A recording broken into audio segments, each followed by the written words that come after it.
Welcome back, troglodytes, to the Trogly's Guitar Show. It's sad news for Gibson's global brand ambassador / born as Saul Hudson. On Tuesday of this week, September 4th, a formal agreement was made between him and his ex-wife now, Perla Farrar. Now, I don't know about you guys, but I didn't even know he was married or getting divorced or any of this. I didn't really follow up on him too much, but let's kind of figure out what's been happening in his personal life. Slash and Perla first got married in 2001. Things were going okay for about 8 or 9 years, but in 2010, Slash first filed for divorce. Now, that only lasted about 2 months before they reconciled and they're all hunky-dory again. But then in 2014, he files again. And this whole divorce thing has been stretched out until now. So that's 4 years of legal battles and just struggling and dragging the whole process off. He was ready to finally just be done with it. It's kind of like the whole Kurt Cobain's daughter thing. She was just done with it, ready to move on. But in 2014, Slash initially accused his wife of bigamy. And if you don't know, that is the act of getting married while already being married. And that's kind of an interesting story there, because Perla was married first in 1993. Her initial lifelong partner's name was Carlos Marti. That marriage only lasted 1 month.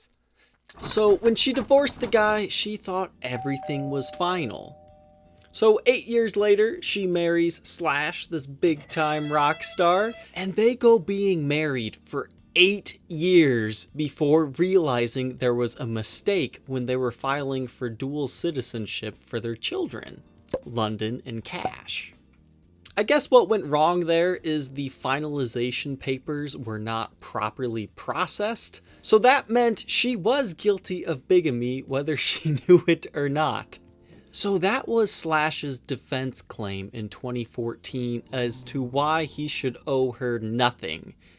He was essentially trying to deny that he was ever really married to this woman.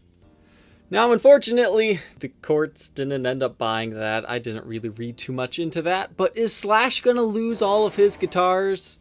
Thankfully for us guitar enthusiasts, no. His guitars are safe, but he's got a pretty hefty fine to pay here. As part of the formal agreement, he is paying Perla $6.6 million as a lump sum cash payment within 30 days of the finalization.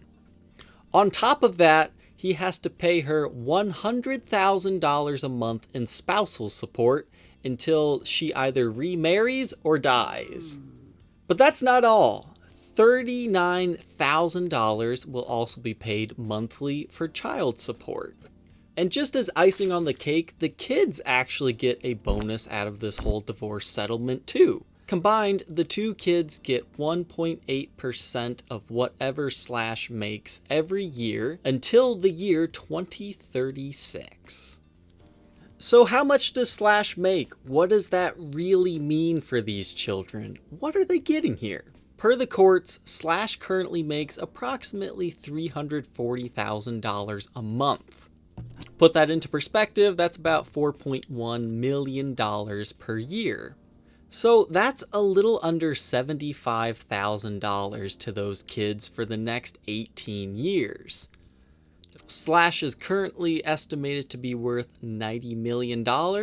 So overall, that whole rule of thumb of like 50% of what you own goes away, it hasn't really hurt him that bad because he gets to keep his guitar collection, which I was surprised to find out that it's only roughly worth $2 million, around 200 guitars.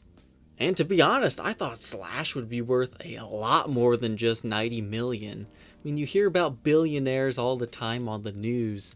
Slash is like just a global icon for, rock guitar. I thought for sure he'd be worth a lot more than that. While his wife does keep the kids, they do share joint custody of them. So overall, I wish Slash the best of luck in his future endeavors. I'm glad that he can get over this and go back to creating the music that he is well known for. I hope you troglodytes enjoyed this video. I don't always cover current event topics like this, but I thought, Slash, he's pretty big in the Les Paul world, so we might as well cover it. Thank you for watching. Don't forget to like, comment, and subscribe, and we will see you tomorrow on the next episode. Take care.